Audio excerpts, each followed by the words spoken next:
और हमसे जुड़े हैं पूर्व विधायक फूलपुर पौनी विधानसभा से श्याम बहादुर जी जुड़े हुए हैं, पूर्व विधायक हैं सपा से। सर बहुत बहुत स्वागत है आपका हमारे चैनल में। बहुत बहुत आपका भी धन्यवाद।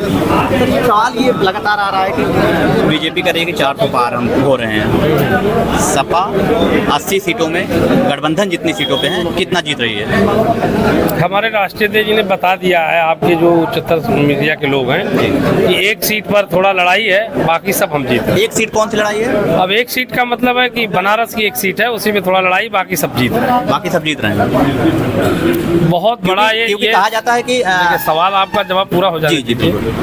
भारतीय राजनीति का इतिहास है, जब जब साइलेंट पोलिंग हुई है तो बहुत बड़ा परिवर्तन हुआ, और कश्मीर से लेकर कन्याकुमारी तक जो वातावरण से जीत हुआ है वो साइलेंट पोलिंग का है। अभी तक जितनी पोलिंगें हुई हैं आप देख रहे हैं कि उत्तरोत्तर जो इंडिया गठबंधन बढ़ता जा रहा है, और जो भाजपा के माने गठबंधन के साथी हैं उनका भी सुर बदल रहा है, और आपके मीडिया के लोगों का भी सुर बदल रहा है, और जो प्रशासनिक लोग हैं उनका भी हाव भाव बदल रहा है।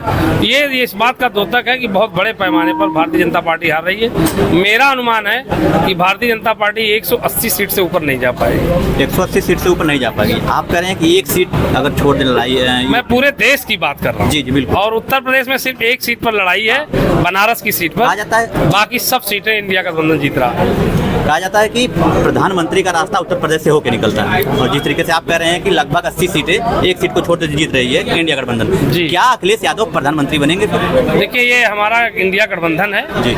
जब निर्णय आ जाएगा उसके हिसाब से पार्लियामेंट्री बोर्ड बैठेगा विभिन्न पार्टियों का, और इंडिया गठबंधन का पार्लियामेंट्री बोर्ड बैठेगा, उसमें तय होगा कौन बनेगा। और हम तो समाजवादी पार्टी के सिपाही हैं, तो हम तो चाहेंगे कि हमारे राष्ट्रीय अध्यक्ष प्रधानमंत्री बने। तो समाजवादी पार्टी का हर सिपाही चाहता है, उत्तर प्रदेश का हर नागरिक चाहता है कि अखिलेश यादव प्रधानमंत्री बने, क्योंकि वो मुख्यमंत्री रहते उन्होंने जो विकास का खाका खींचा, देश में इस तरह का खाका कहीं नहीं खींचा। तो लोग सोच रहे हैं कि अगर प्रधानमंत्री बन जाएंगे तो उसी तरह का विकास पूरे देश में हो जाएगा, उसी तरह की प्लानिंग पूरे देश में हो जाएगी। तो हम हमारी पार्टी के सारे समर्थक वोटर सब चाहते हैं, लेकिन ये तो हमारा गठबंधन है, ये तो आफ्टर इलेक्शन तय होगा। क्योंकि इससे पहले प्रधानमंत्री बनते बनते रह गए थे माननीय मुलायम सिंह यादव जी, और अब अखिलेश यादव जी के शायद, अगर आप जिस तरीके से बता रहे हैं, अब नेताजी की उम्र बहुत हो गई थी जी, तो उस पर जाना और ठीक नहीं है। उनके पास अवसर एक ही आया था। राष्ट्रीय अध्यक्ष जी तो अभी हम लोगों से भी कम है उम्र में, तो उनके पास बहुत से अवसर हैं। तो हम लोग कतई घबराहट में नहीं है, और इस बार तो बनना ही है। उम्मीद हम लोग पूरी करते हैं कि अगर हम लोग जो है लोग खुद कहेंगे, और बाकी चीजें आफ्टर इलेक्शन तय होंगी। जिस तरीके से लोकसभा में बीजेपी करे 400 पार, और मोदी जी जिस तरीके से बयान दे रहे हैं कि मंगलसूत्र का, क्या मुद्दों से भटकाने के लिए मोदी जी ऐसा बयान दे रहे हैं? पिछले 10 साल हो गए, 14 सालों में मोदी जी और मोदी जी की मीडिया और उनके जो व्यापारिक साथी हैं उद्योगपति लोग, उन्होंने देश के 140 करोड़ आवाम को सिर्फ मुद्दों से भटकाने का, महंगाई, बेरोजगारी, स्वास्थ्य, शिक्षा, पढ़ाई लिखाई, रोजगार, है ना, सब चीजों से, विकास का तो नाम है छोड़ दिए, जो मूलभूत आवश्यकताएं हैं, पढ़ाई लिखाई दवाई, वो भी नहीं हो पा रही सरकार। आज स्वास्थ्य सेवाएं उत्तर प्रदेश के अंदर जितनी खराब हैं, समझ रहे हैं, 32 साल से मैं कुर्ता पजामा पहना हूँ, मैंने कभी नहीं देखा इतना बुरा हाल स्वास्थ्य सेवाओं का। तो सब मुद्दों से हटाने का ही काम है उनका, मूल रूप से वो मुद्दे से हटा करके, अभी 10 सालों तक उन्होंने तो धर्म की चाशनी ही चटा करके जनता को काम करने का काम किया। लेकिन जो हमारे अति पिछड़े साथी हैं, हम लोग जा रहे हैं गाँव-गाँव, उनका रुझान जिस तरह से बदला है, और खास करके दलित साथियों में जो जाटो वोट कहते हैं, पश्चिम में हमारे यहाँ चमार कहा जाता है, उनका बहुत बड़ा प्रतिशत समाजवादी पार्टी वोट कर रहा है, और बहुत बड़े अंतर से हमारे प्रत्याशी जीतेंगे। की तरफ रुझान नहीं है क्या उनका? मायावती जी ने तो अपने भतीजे को ही मतलब तो हटा दिया ना, अयोग्य बता दिया, जिसको सारा कुछ दे दिया, और उसके एक बयान पे, जो सही बयान था कि ये सारा कुछ आरएसएस के इशारे पे हो रहा है, इसी एक बयान के नाते मायावती जी ने उससे पद ले लिया।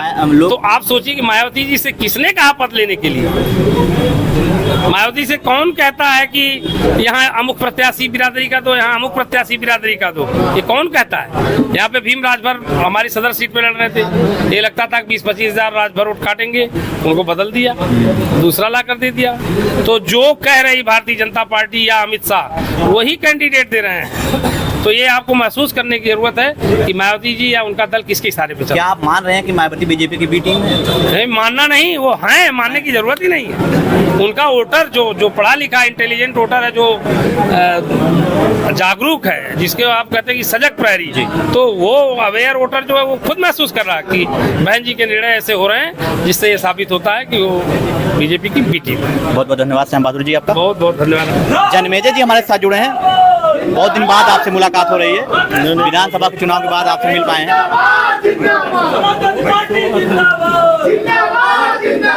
छुपे नहीं हो रहे हैं, क्या माहौल है अभी? आप तो ग्राउंड लेवल पर बहुत लड़ रहे हैं, चुनाव देख रहे हैं। माहौल बहुत अच्छा है। समाजवादी के पक्ष में, इंडिया गठबंधन के पक्ष में लोग मन बना चुके हैं। और ये आप अच्छी तरह से जान लीजिए कि भारतीय जनता पार्टी के पास कोई मुद्दा नहीं, वो केवल हिंदू और मुस्लिम करके चुनाव जीतना चाहती है। ना रोजगार है उनके पास, सबके पास आ रहे हैं। ना उनके पास नौकरी की कोई व्यवस्था है जो नौजवानों के लिए उनके जीविका का काम करे।